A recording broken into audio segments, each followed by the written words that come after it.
In a world full of noise, control, and endless grasping, we all carry something we should have released long ago. But what if peace doesn't come when everything is fixed? What if it comes when we finally let go? As the Buddha once said, "You only lose what you cling to." This isn't just a quote, it's a way of living. Letting go is not weakness, it is wisdom in motion. It's not about giving up, but about releasing what no longer serves us. Today, take a deep breath, slow down, tune in, because the moment you let go is the moment you come home to your peace, your clarity, your true self. Let go and let peace begin. 1.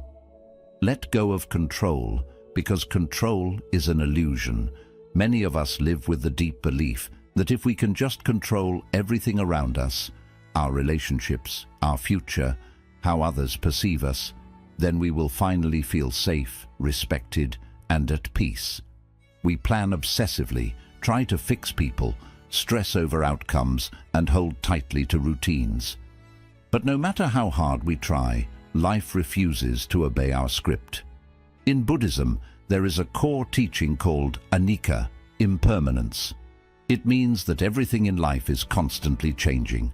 People grow and change, circumstances shift, emotions come and go, seasons, relationships, even our own beliefs evolve. Nothing stays the same. So when we try to control what is naturally meant to change, we create suffering. We experience two levels of pain. First, the fear and anxiety of constantly trying to keep things in place, and second, the heartbreak and disappointment when things fall apart anyway, because they will. Letting go of control doesn't mean you stop caring. It doesn't mean you stop making plans or being responsible. It simply means you stop clinging. You stop believing that peace can only come when life bends to your will. Instead of resisting the flow of life, you begin to flow with it. Like water in a river, you move with grace, with awareness, without force. You learn to adapt rather than grip. You find strength not in tightness, but in your ability to stay calm through uncertainty. True strength is not about forcing outcomes. It is about trusting the present moment. It is about meeting life as it is, not how you wish it to be. The moment you stop trying to control everything is the moment you discover a deeper kind of power, the power of peace, acceptance, and clarity.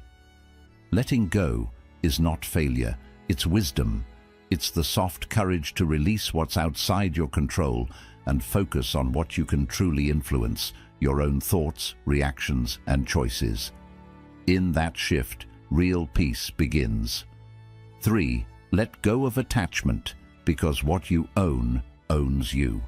Attachment is one of the greatest sources of human suffering. We attach ourselves to people, outcomes, identities, and possessions.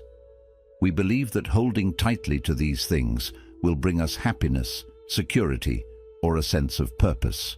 But in truth, attachment is a trap disguised as comfort. In Buddhism, attachment is called tanha, craving or clinging. It arises when we try to hold on to things that are, by nature, impermanent. A relationship, no matter how loving, will change. A job, no matter how secure, may end. Even our bodies, status, and abilities will eventually shift. The more tightly we grip, the more pain we feel when things inevitably change.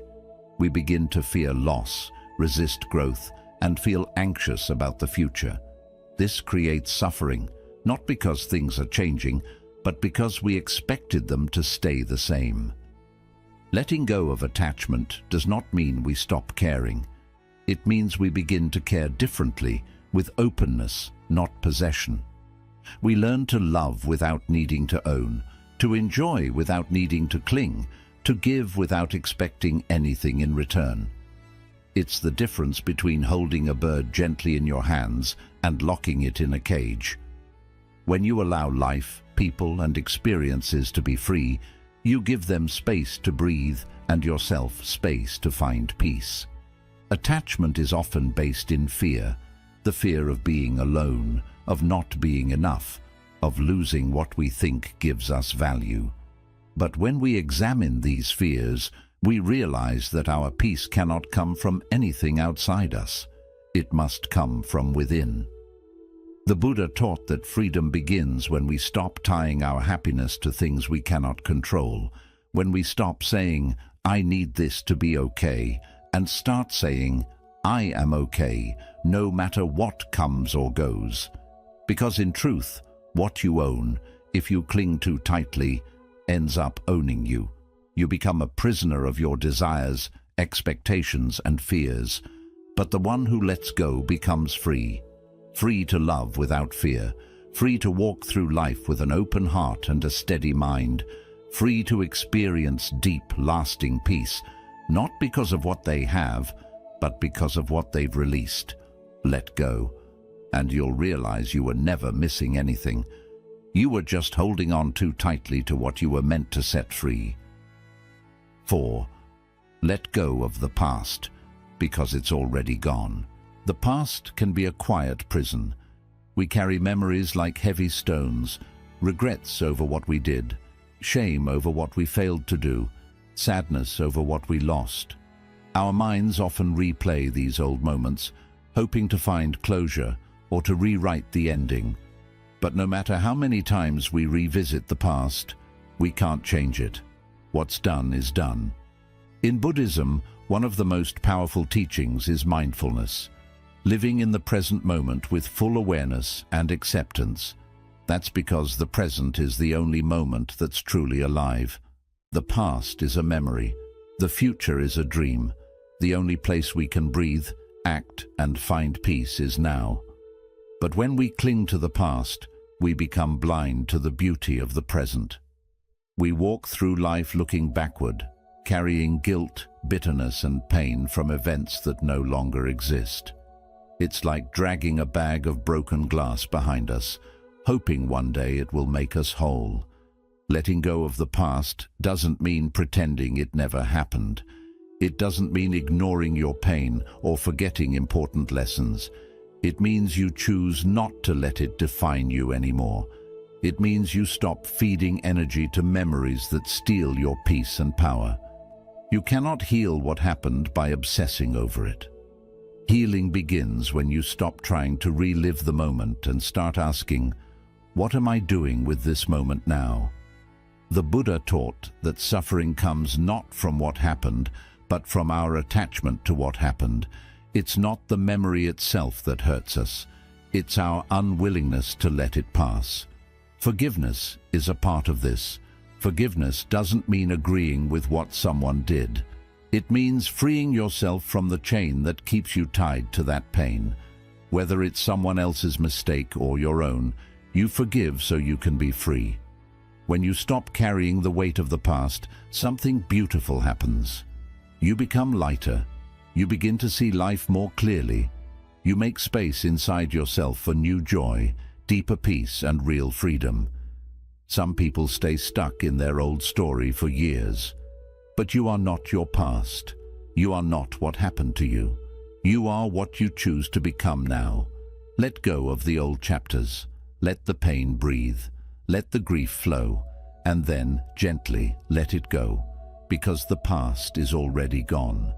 But your peace, your future, your present moment, that is still in your hands. 5. Let go of ego, because it separates you from everything.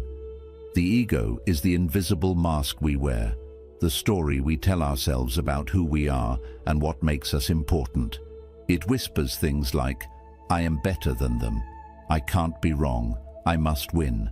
I need them to see how powerful I am." At first glance, ego looks like confidence. It looks like ambition, pride, and self-respect. But look deeper and you'll see the truth. Ego is fear in disguise, fear of being overlooked, fear of being unimportant, fear of losing control.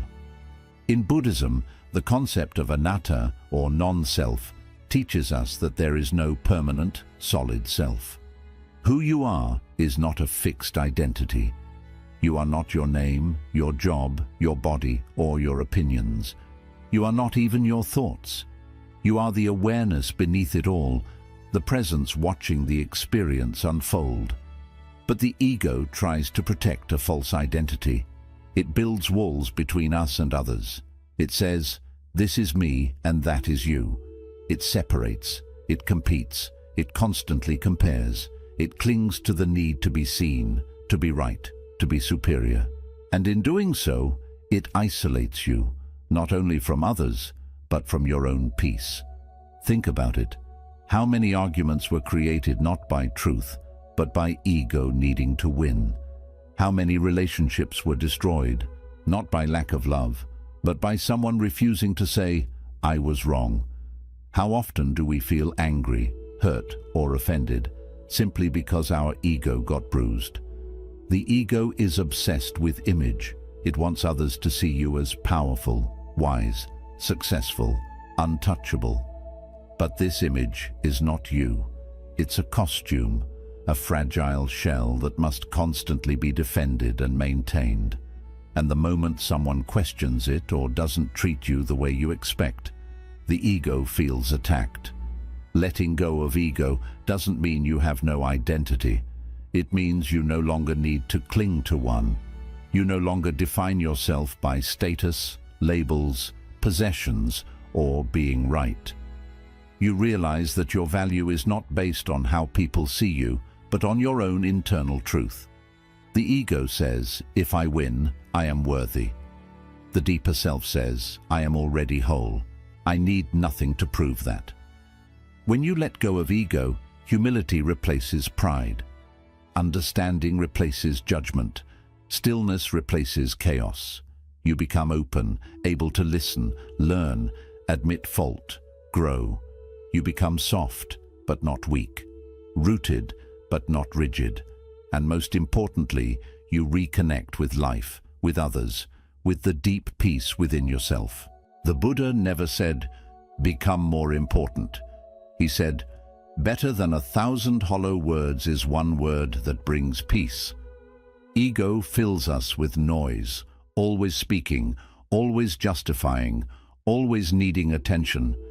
But the wise person learns to be quiet, not because they have nothing to say, but because they no longer need to prove anything. The one who lets go of ego becomes like water, calm, clear, reflective, able to adapt, to heal, to nourish. They don't need to fight the river. They flow with it. They don't need to shout their worth. They embody it. In letting go of ego, you return to your natural state, peaceful, connected, whole. You no longer seek approval, dominance, or status. You seek truth. And in that search, you find yourself, not the false self you built to be accepted, but the real self that was always there, quietly waiting beneath the noise. So drop the mask. Drop the need to win, to be right, to be admired. Breathe and let go, because in the absence of ego, true peace is found. Would you like me to continue with Lesson 5 in the same detailed format? 6. Let go of expectations because they create suffering. Expectations are the invisible chains we place on life. They are silent agreements we make with the world, most of the time without telling anyone. We expect people to behave a certain way. We expect events to unfold according to our plans. We expect our kindness to be returned, our efforts to be appreciated, and our love to be reciprocated. But when these expectations go unmet, and they often do, we feel betrayed, frustrated, even heartbroken. Buddhism teaches that one of the main roots of suffering is attachment to desire, and expectation is simply another form of desire. It is the mind saying, "Things must go this way for me to be okay," and that must becomes a trap. Imagine walking into a room and expecting everyone to greet you warmly. You've built a mental picture, but what happens when they don't? Suddenly you feel rejected, not because anyone was cruel, but because reality didn't match your imagined outcome. Your peace was not disturbed by the people. It was disturbed by the expectation you placed on them. The Buddha taught the power of non-attachment, not just to material things, but to thoughts, beliefs, and outcomes. When we expect the world to move according to our script, we create tension. We're constantly measuring what is against what we thought should be, and every time there's a gap, suffering enters. Letting go of expectations does not mean you stop dreaming, hoping, or planning. It means you engage with life fully, while releasing your tight grip on how it must unfold. It's the ability to act with intention and then surrender the result. It's the wisdom of saying, I will give my best effort, but I do not control the outcome. One of the greatest sources of disappointment in relationships comes from unspoken expectations. We expect our friends to understand us without needing to explain. We expect our partner to know what we need without asking. We expect people to show up in the same way we do, and when they don't, we assume they don't care. But the truth is, they're living from their own perspective, not ours.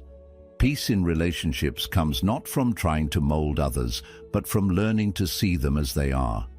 When you let go of trying to change people or fit them into your ideals, you create space for real connection, one based on acceptance, not performance. The same applies to life's events. We expect success to come quickly. We expect our plans to be smooth. We expect life to be fair. But life has its own flow. It doesn't follow human timelines or logic. Sometimes what looks like a delay is protection. What feels like rejection is redirection. What seems like a failure is simply part of the unfolding. When you're chained to expectations, you miss the beauty of what's actually happening. You spend so much time comparing life to your internal blueprint that you forget to experience the moment in front of you. Letting go of expectations is not giving up. It's waking up. It's stepping into the present with open hands, not clenched fists. It's moving from this must happen to let me see what happens. It's transforming control into curiosity. The lotus does not demand the sunrise at a certain time. It blooms when it's ready. The river does not demand the rocks to move. It flows around them. Likewise, when we stop demanding that life meet our expectations, we begin to meet life. When something doesn't go as expected, ask yourself, what is this moment trying to teach me? Maybe it's patience, maybe it's surrender, maybe it's resilience. Every broken expectation holds within it an invitation to grow, to release, to trust. And let's not forget expectations of ourselves. We often carry unrealistic standards. I must always be strong. I should be further along. I can't fail. These self-imposed rules become heavy burdens. Letting go of them means honoring your humanity. It means allowing yourself to rest, to make mistakes, to evolve at your own pace. The Buddha said, you can only lose what you cling to. When you let go of expectations, you lose nothing essential. You only lose the suffering created by insisting the world conform to your script, and in return, you gain peace, openness, freedom. So breathe, trust life a little more, let go of how it should be, and make space to appreciate how it is. Because often the peace we seek isn't found in getting everything we expected. It's found in learning to love what we didn't expect at all. 7. Let go of the need to be understood. Because truth needs no defense. One of the quiet struggles that most people experience but rarely talk about is the deep desire to be understood, to be seen for who we truly are, to have our intentions recognized, to be heard without being judged.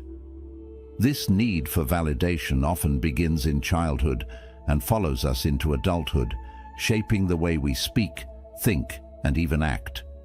We explain ourselves. We defend our actions. We try to correct misunderstandings. We want people to know our heart. But here is the truth Buddhism gently teaches. The need to be understood by everyone is a form of attachment. And like all attachments, it leads to suffering. Not everyone will understand you. Not everyone will appreciate your silence, your growth, your boundaries, your truth. And that is okay. The Buddha taught that equanimity, a state of calmness and balance, is one of the highest qualities we can develop. Equanimity means being steady in the face of both praise and blame. It means your inner peace doesn't rise or fall based on how others see you. You begin to live not from reaction, but from clarity. The problem with constantly seeking to be understood is that it ties your peace to something external, another person's perception. And no matter how clearly you explain yourself, no matter how kind or sincere you are, some people will still misunderstand you. Not because you failed, but because they are listening through the lens of their own beliefs, fears, wounds, and expectations. Trying to force someone to see your heart is like yelling into a storm, hoping it will stop raining. It drains your energy and leaves you frustrated. The truth is, not everyone is meant to understand your path because they haven't walked it. Not everyone can feel your depth because they haven't lived your pain. And not everyone can hold your vision because they haven't seen what you've seen. Letting go of the need to be understood is not about becoming cold or disconnected. It's about freeing yourself from the emotional trap of over-explaining, over-defending, and overthinking. It's about honoring your truth so deeply that you no longer need others to confirm it. You start to realize, my truth doesn't need to be broadcast. It just needs to be lived. My peace doesn't come from their agreement. It comes from my own alignment. My worth is not dependent on being seen. It is inherent. This kind of quiet self-trust is powerful. It's the strength of a monk who walks alone, but walks in peace. It's the calm of a person who knows their intentions are pure, even if others question them. It's the freedom of a soul that no longer needs approval to breathe freely. There's a beautiful Buddhist metaphor. Be like the tree that stands still as the wind moves through it. The wind represents opinions, judgments, misunderstandings. The tree is your grounded self. It feels the wind, but it does not bend with every gust. It remains rooted in its truth. When someone misunderstands you, take a breath. Ask yourself, is it worth explaining, or is it better to be at peace? Sometimes silence is more powerful than any argument, not because you're weak, but because you've matured beyond needing to convince. There will be moments in life when the most loving thing you can do for yourself is to stay quiet, not out of avoidance, but out of wisdom. You've realized that defending yourself to someone who doesn't want to understand you is like planting seeds in barren soil. This applies in relationships, family, even work. Sometimes you'll be judged for choosing peace over drama. Sometimes you'll be labeled cold for setting boundaries. Sometimes your inner transformation will be met with suspicion rather than support. But if you know your heart is clean, let that be enough. The Buddha said, silence is sometimes the best answer, because silence is not empty, it's full of understanding, power, and restraint. It's the response of someone who knows that truth stands firm, even when it's questioned. Over time, you'll notice something beautiful. The more you release the need to be understood, the more at ease you become. You start doing things not to impress, but because they feel right. You speak less, but your words carry more weight. You stop chasing approval and start attracting peace. Letting go of the need to be understood doesn't mean you isolate yourself. It means you finally come home to yourself. You no longer wait for others to reflect your worth back to you. You become your own mirror. And in that quiet space where explanation fades and truth remains, you find something priceless. Freedom. You'll still be misunderstood, you'll still be judged, but none of it will shake you. Because when you've let go of needing to be understood, you've already found something better. Inner clarity that doesn't need to shout. There is a quiet struggle happening inside many of us, a battle between the way life is and the way we think it should be. This battle is called resistance. We resist our emotions. We resist the difficult moments. We resist what we can't control, can't predict, and can't understand. We carry around the idea that life must fit our plan, and when it doesn't, we push back. We fight reality with our thoughts, our complaints, our frustration. But in Buddhism, we are taught that suffering is not in the experience itself. It's in our resistance to it. Pain is a part of life, but suffering is optional. The moment you say, "This shouldn't be happening," you are no longer with life. You are at war with it, and no one wins a war against the present moment. Think of a river flowing downstream. If you jump in and try to swim upstream, resisting the current, you will tire yourself, struggle, and eventually be pulled under. But if you surrender and float, trusting the current, you move with the water, not against it. Life is that river, constantly moving, ever-changing, and your peace lies in your ability to flow, not control.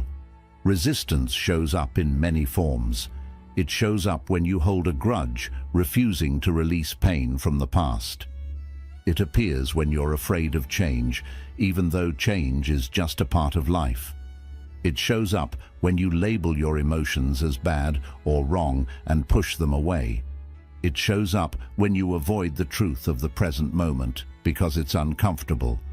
But here's the twist. The more you try to avoid an emotion, the more it sticks around. The more you try to escape discomfort, the bigger it gets. The more you try to control everything, the more out of control things feel. Buddhism encourages us to practice radical acceptance, which is all about embracing life as it comes, without judgment or resistance.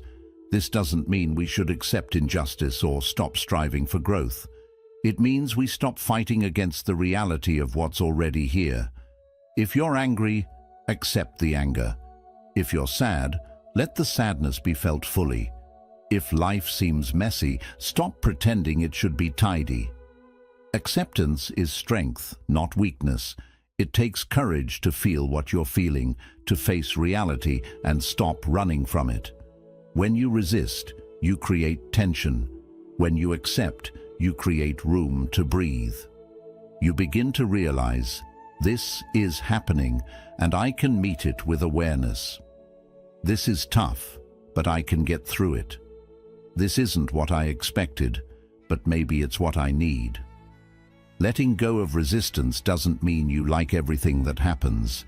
It means you trust that fighting reality only deepens your pain. A storm won't stop because you shout at it. It moves on when you stop wishing it were sunny and instead find shelter in your awareness. The Buddha said, just like a solid rock isn't moved by a storm, the wise are unaffected by praise or blame.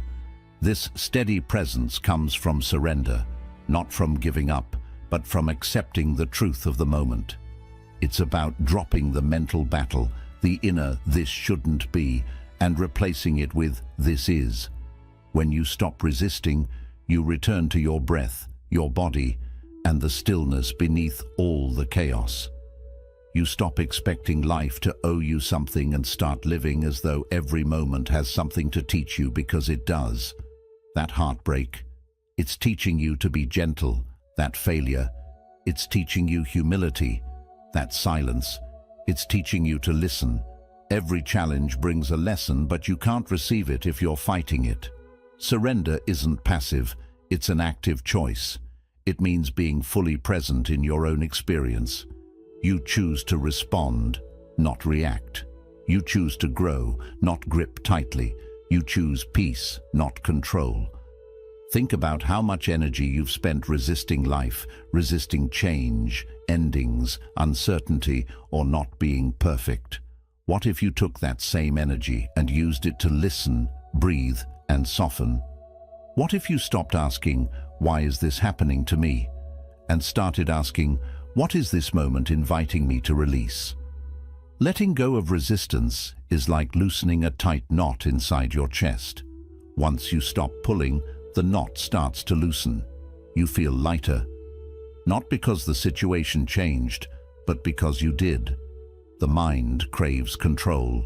The ego seeks comfort, but the soul desires truth, and truth only comes when you make space for it, when you stop resisting and start embracing it. Every time you resist, you're saying, "I know better than life." But every time you surrender, you're saying, "I trust the wisdom of what's unfolding." And that trust is where deep peace resides. So today, breathe into the discomfort. Let the moment unfold as it is. Feel your resistance, and then gently release it. You don't need to fight so hard. You don't need to carry the weight of things you can't change. The storm will pass, the river will carry you, and peace will find you, not when everything is fixed, but when you finally let go. Letting go isn't an event. It's a quiet, sacred practice. It's a decision, moment by moment, to return to peace. You let go of control, not because you're weak, but because you're wise enough to know that life flows best when you stop fighting it. When you stop resisting life's current, you let go of attachment, not because you don't care, but because true love is about freedom, not possession. You let go of the past, not to forget, but to free yourself from what can't be changed. You let go of ego, not to lose who you are, but to remember who you really are beneath all the noise and roles. You let go of expectations, not to lower your standards, but to increase your awareness and meet life as it truly is, not as you think it should be. You let go of the need to be understood, not to isolate yourself, but to trust your truth in silence, without seeking approval. And you let go of resistance, not to give up, but to breathe deeply and let peace find you where it's always been. The world will still try to pull you back into the storm, but remember this: you were never meant to control the wind. You were meant to learn how to stand still, let go, and trust the sky to clear on its own. Letting go isn't the end. It's the beginning of clarity, compassion, and deep, unshakable peace. So wherever you are right now, whatever you're holding on to, take a deep breath and gently ask yourself, is it time to let go? Because when you do, you won't fall, you'll rise.